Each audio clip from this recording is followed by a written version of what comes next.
We're going on a trip in our favorite rocket ship, zooming through the sky. What's up, guys? My name is Daniel. Feel free to smash that like button, hit the subscribe button. It's completely free, it costs you nothing. If you feel like donating, there's a way to do that down in the description. I love to have my back scratched. I like giving free information, but it also feels good to have a little bit returned to me as well. So, I also have a Facebook page if you guys want to check that out, or you have questions, or you just want to join, post your bike, whatever, talk about things. That link is also in the description. I have my PayPal link in there if you want to send a donation to buy me a cup of coffee, whatever. It also helps support the channel. So without further ado, let's get started. Hopefully I get to help you guys out today. Let's get going. What's going on there, guys? My name is Daniel. I run the YouTube channel I Fix Shit. I make a lot of content for you guys. Don't forget to smash the like button, subscribe, show a little support for the things I do. I try to be as helpful as I can to the motorcycle industry in the world and people thinking about purchasing motorcycles or working on them themselves. That's pretty much what we do on this channel here, and I try to be super helpful with that stuff. So consider subscribing, joining my membership if you want to support the things I do, all that good stuff. Today, I have a topic I want to talk about because I buy a lot of used motorcycles, and I think there's some things that I could help you with understanding how to select a project bike or a potential bike that you're going to be getting on the road for the least amount of effort possible if you're buying it off somebody for cheap. So I'll give you a prime example. This is a 2009 Suzuki Bully, right? It's a M50. I picked this up for $1,300 as a non-runner. It had a lot of fuel issues, and it runs perfect now. My investment in this bike was about $200 in parts. So altogether, this 2009 with 9,000 miles on it cost me $1,500. Now that ended up being a really good deal because if I turned around and I sold this bike, I could get close to $3,500 to $4,000 for this machine. So, but the point is, I'm very selective about how I do things. So I want to kind of go through some information with you to hopefully help you understand what to be looking for when you're looking at an older bike. There's two things here that I really want to focus on to start off with, and that's fuel injection and carburetors. Okay? If you don't know, most shops don't even touch carbureted bikes anymore. So if you purchase an older motorcycle that has carburetors, most likely you're going to be doing all of the work yourself. There are some little pop shops, we call them pop shops, mom and pop shops, pop shops. There are some old school mechanics around that will still take carbureted bikes in, but if you go to any dealership or anything equivalent, they're not going to work on a carbureted machine. It is very, very difficult to find people to work on carburetors these days. So expect that if you buy a carbureted bike, you're going to most likely be working on the carburetors yourself, which means you'll have to be doing a lot of research to understand how carburetors work. Okay, there's a bunch of different carburetors out there. So just understand that you really need to, take the time to learn how carburetors operate, and they're very finicky little things. Now, I specialize in carburetors. I happen to like them. I enjoy the tuning process. It's not for everybody. It can be very frustrating at times, but I like the frustration that it offers me because when I do figure it out, I learn something new each time. Every carburetor I mess with forces me to have to learn new things. So I kind of enjoy that. It's not for everybody. So another thing to think about is motorcycle shops, even if you bought a fuel-injected bike like this one, this is a 2009, right? Though it looks brand new and it's fuel-injected, it's got newer technology that you would think a shop would want to work on it. Guess what? Suzuki won't even touch this bike. Neither will any of the local dealerships. Barney's, Rockstar up in Brandon, Florida. Nobody will touch this bike because it's older than 10 years old. So they've gotten to a point now, and I think this is a really crappy thing that the motorcycle industry has done. They're trying to do this to cause old technology to phase out, carbureted bikes to phase out. And the other side of that is they're trying to make you upgrade your motorcycle every 5 to 7 years. That's what they want you to do. So they just stop working on bikes that are older than 10 years old. So basically, if you buy, let's say a dealership sold this bike, they had this bike. If you bought this from Rockstar Sports or Barney's in Brandon, let's say one of those companies, if you bought it from one of those companies as a 2009, they will sell you this bike all day, but they won't work on it. So even though you can buy it from them as a used motorcycle, they won't work on it after they sell it to you. That to me seems a bit crazy that the industry has decided to take this route. I really It's the whole reason and principle that I started my YouTube channel, was because of that stuff, to help you guys work on your own stuff and figure these things out for yourself, right? If the shops are going to treat us that way and force us to upgrade our bikes just because they want to make more money, I'm sorry, I don't stand behind that. I want to upgrade when I'm comfortable with upgrading and want to do that on my own terms. So when they remove that choice from me based on how they're going to handle things moving forward, then I will take the learning curve on how to repair my own machines myself. I would rather do the work myself and own the bike that I want to than have a dealership of any kind dictate my future in motorcycles. That's just reality. So, like I said, there's a few things to think about there, okay, when it comes to fuel injected and carbureted. Most likely, if it's carbureted, working on it yourself. If the bike is older than 10 years old, regardless of fuel injection, most likely you're going to be working on it yourself, okay? So when I go to look at bikes, there's a bunch of stuff that I'm looking for, okay? There's a bunch of tests that I will do to the bike, because a lot of times these people will lock up an engine and they'll act like they don't know what the problem is. Like, it's just got a dead battery, or, the engine doesn't turn because the battery shot, or the starter shot, or the starter clutch is given out. So, you can test this, guys. I want to be clear about this. You can test whether this engine is locked, whether it has battery power, whether the starter clutch has failed. You can test that.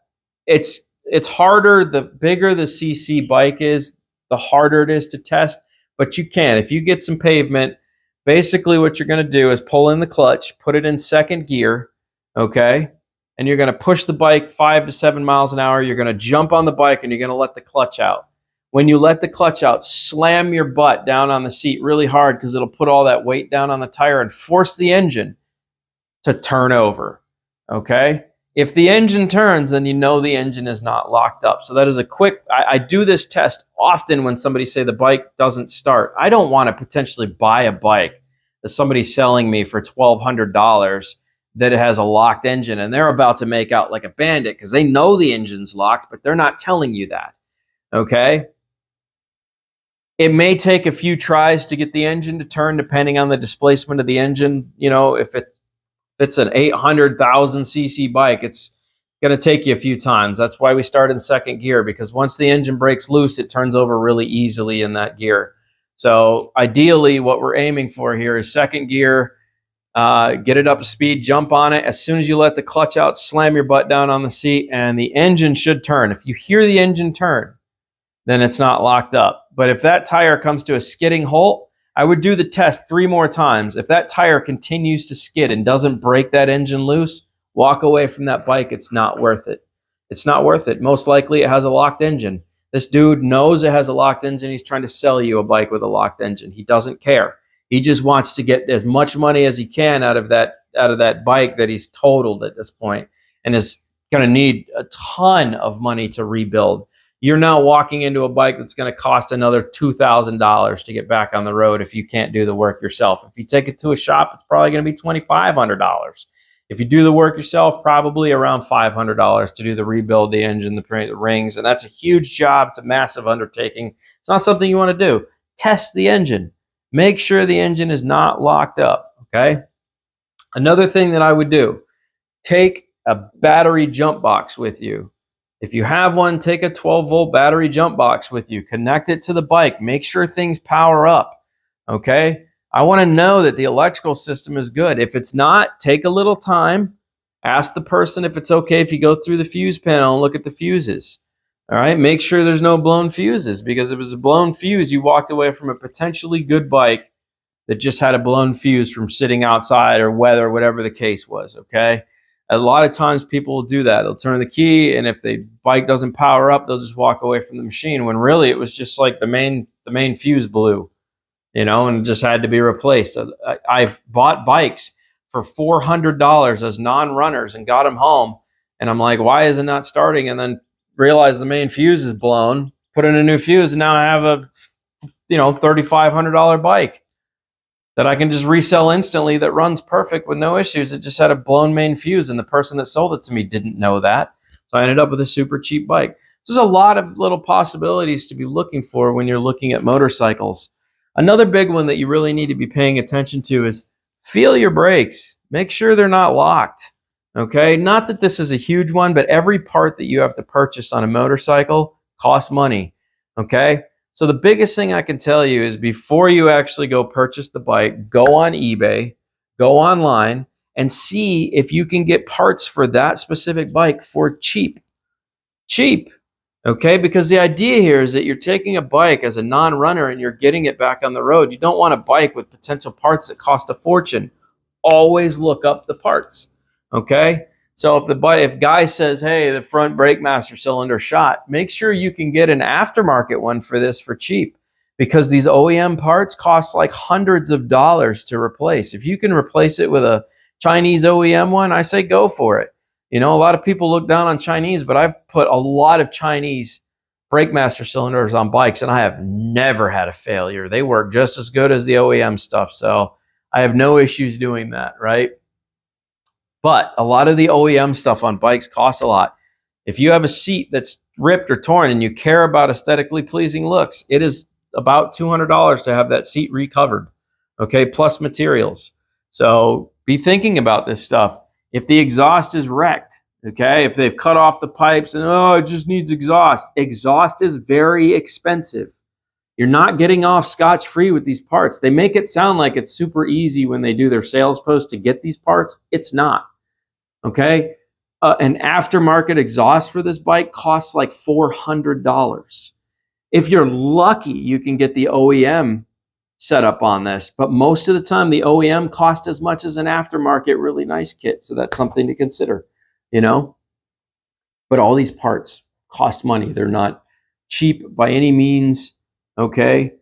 Any part that you have to replace on this, especially gas tanks, and that's another big one we're going to talk about here, is that when you go to look at a used bike, you can tell how long a bike has been sitting, okay, by the smell in this gas tank. If you pop that lid off and it just reeks like just bad gas, you're going to be replacing a gas tank, guaranteed, and a petcock fuel system on this thing. Okay, plus all your fuel lines are going to be trashed. If it's a fuel ejected bike, then rust definitely got inside everything. Your fuel injectors now have to come out. Your fuel rails have to come out. The entire system needs to be cleaned. If you don't know how to do that yourself, it's going to a shop, if you can find one that'll work on it. Okay? Now, I have videos showing how to do all this kind of stuff, get rust out of the tank, but a lot of times tanks are not savable. When people say, oh, just recoat your tank, the interior of your tank, every time I've seen somebody recoat one, they end up with problems because they cover the breather holes, and then the bike creates vacuum and it just continues to kill the bike from running. Okay, that recoating the interior of an older tank that didn't have all the breather lines and stuff, that was fine. This, not so much. These newer bikes have tons of breather lines that come off of them. When you recoat an interior of a tank, you're covering all those breather holes. There's no way to get inside the tank to cut the holes open after you've already poured that material inside there. So just something to think about. This tank right here on this bike, if this bike is bad, you'll see somebody offer a bike, $1,000, just needs a gas tank. That gas tank, used in rough condition, cost about $400 to $500, and in good shape, $700. That's what it costs to replace this gas tank. Okay? That's not including all the other components that are attached to it. The fuel pump might be trashed inside here. You pull the tank open, all of a sudden, now you're out an entire fuel pump assembly because it's completely destroyed. It's not just replace the internal fuel pump, move on with life. The entire assembly, all the wiring will be shot, everything will be rusted off. It's completely trashed. That gas assembly costs $500 or more. These are all things to think about when you're buying a bike, you guys, okay? It is very expensive. Don't let somebody sell you junk, okay? If somebody's like, oh, it's been sitting for 10 years. If they didn't drain the gas out of this gas tank, I would honestly probably avoid that bike unless you're willing, unless the parts are cheap and you're willing to take the time to do the work necessary to get the bike back on the road, okay? Because a big majority of the time, there's going to be a lot of rust flakes in the bottom of that gas tank, probably close to half a pound of rust flakes in there. And that tank is shot now. It's shot. You may as well just replace it, okay? No amount of help is gonna do anything for that tank at that point, okay? Just avoid it. do not purchase that bike if you don't want to take on the time and financial responsibility of fixing it properly. Okay? So, tires, another big one. People sell bikes all the time and they're like, just, needs a new tire. Tires are expensive. It's about $300 to replace that rear tire on this bike with a decent tire. Okay? Also, around $250 to replace a front tire. Look at the price add-ups as you go. Oh, just needs a chain and tires. Oh, now we're tacking a chain onto the price. All right, well, for a decent chain, it's like $100 or more, depending on the chain that you get. Just needs brake pads. Normally, those are simple. They're pretty cheap. But if you start going down this road of squeezing the brake handle and the piston locks up, now you have to rebuild a caliper. So now you have to either replace the front caliper, which is expensive, or rebuild it. Sometimes you get away with oiling it and it just starts functioning how it should. You're very lucky. Okay? You also have to bleed all the lines, replace all the brake lines if it's been sitting for a long period of time, because you can't trust these brake lines anymore. The stagnant fluid inside there without movement is causing deterioration inside those brake pad lines. They'll just blow right out. You go to pull on the brake and the line will just explode. Then you want to have brake pressure. So, so guys, there's a lot to think about, okay, when purchasing a used motorcycle. Now, I've said a lot of bad things here. I've said a lot of things that would deter somebody from buying a used bike. But the reality is, if you follow my little guide of things to do here and just investigate, check things out, look at the wiring harnesses, take a very good look overall on the bike. Get up underneath it. Make sure there's nothing leaking from anywhere. You know what I'm saying? If you see oil caked all over the bottom of the bike and there's a big drip underneath it, it probably has a pretty severe leak coming out of the main case. And the only way to solve that is to crack the entire engine case open, which requires removement of the engine, parting the case, putting a new seal around it, slapping it back together. Very costly. Very costly. Now, I hate to do this to people, make this video, because there's going to be a lot of people that aren't going to be able to sell bikes because of this video. But the reality is, sometimes bikes need to go to a junkyard. They've seen their day. It is time for them to retire. When you've let a bike go and it's just completely trashed, and then you still try to sell it to somebody for $1,000 after it's been sitting in your backyard for 10 years collecting rust, if it's not a vintage classic motorcycle of some kind, and it's just completely trashed out there, rusted, everything's locked up, throttle cable's trashed, carbs are trashed, fuel is left in the tank, you are screwing somebody that is purchasing that bike, unless that is exactly the type of project they're looking for, is that kind of bike. You're screwing somebody. That bike is worth about $200, even with a clean title. It is basically a rolling chassis at that point. Somebody's about to make some serious decisions on how much work they want to put into a bike, okay? So all I'm saying, guys, closely inspect these vehicles. Make sure there's oil in here. Check the radiator cap if you can access it. Make sure there's no oil mixed in the radiator. These are all signs of a blown head gasket or overheating problems, issues like that. If you get to a bike and it's got no oil in it, why would you buy it? The dude hasn't been maintaining the bike at all. These are all things that you need to be paying attention to.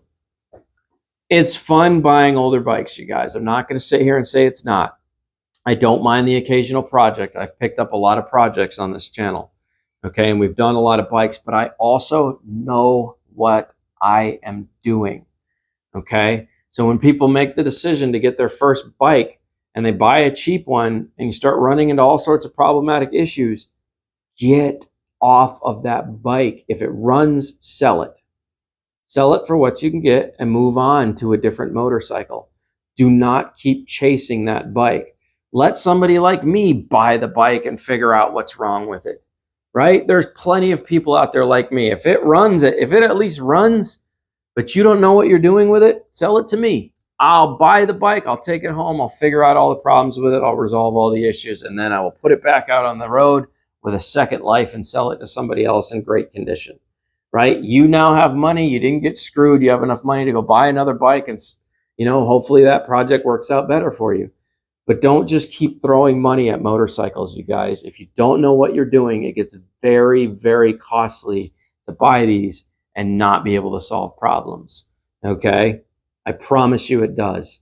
So you have my list of things to look for. You understand buying used motorcycles and what to look for when buying them. Every single thing costs money. Add up the parts, right? Make a list of parts. When you get there, okay, it needs a brake handle. Okay, throttle cable. Okay, need that. Oh, tank definitely needs to be replaced. Can I find one in the same paint match scheme? Am I going to have the tank painted? Do I care? I don't know.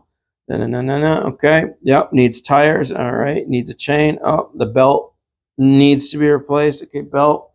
Seat needs to be redone. Add all that up, because by the time you're done, I think a lot of times you'll find that if you can't get those parts for cheap, by the time you've bought your project, bought all the parts and components that you could possibly find for it to repair it, you're almost at the cost of what a running bike that was already in good condition would have cost you.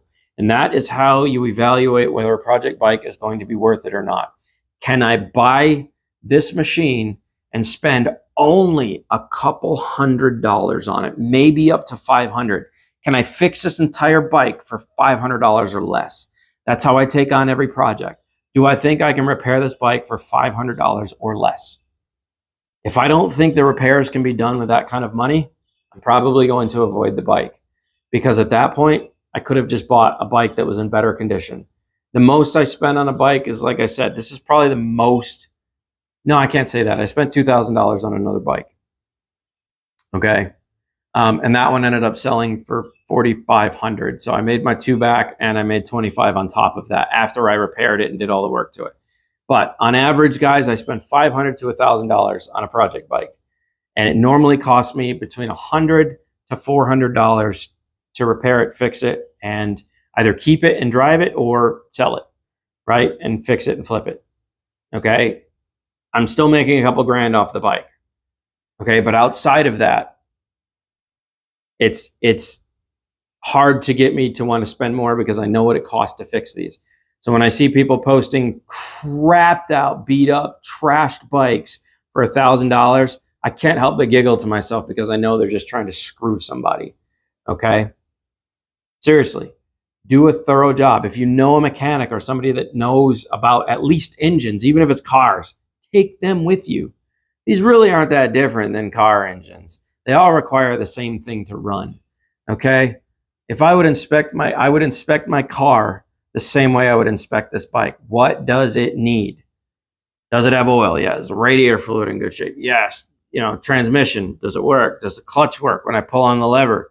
Is there something wrong with the clutch? Can I put it in gear? Can I take it out of gear? Even if a bike isn't running, you can still put it in gear and take it out of gear. I would be checking the gears before I leave, So that's my list for you guys. I hope that helps. I really hope I help people save money. Sorry, my voice is a little hoarse today. I really hope I helped some people save some money. I hope I gave you some good information to roll forward with. I realize this was kind of a long video to talk through, but these are important things when buying a used bike. Like I said, my entire investment on this bike was $1,500 now. I love it. Rides good. Looks like it's in great shape. It's perfect condition. I'm not saying you'll get a deal like this, but I stay on Marketplace all day, every day. I normally, as soon as a deal pops up, if I think it's worth it, I go pick it up. My truck is right there. It's got the ramp in the back of it at all times. I will go snatch up a bike before anybody even has an opportunity to see that it's available. I'm quick with what I do. So anyways, guys, subscribe, smash the like button, show a little bit of love if you would, please, please. If you have further questions, all my information will be posted below. I will catch you guys on the flip. Good luck. Good luck out there in the motorcycle world. It's a lot of fun doing these project bikes. It really is. Okay. I wish all of you the best of luck. Hopefully your endeavors are good and they work out for you, and I will catch you guys on the next video. Toodles.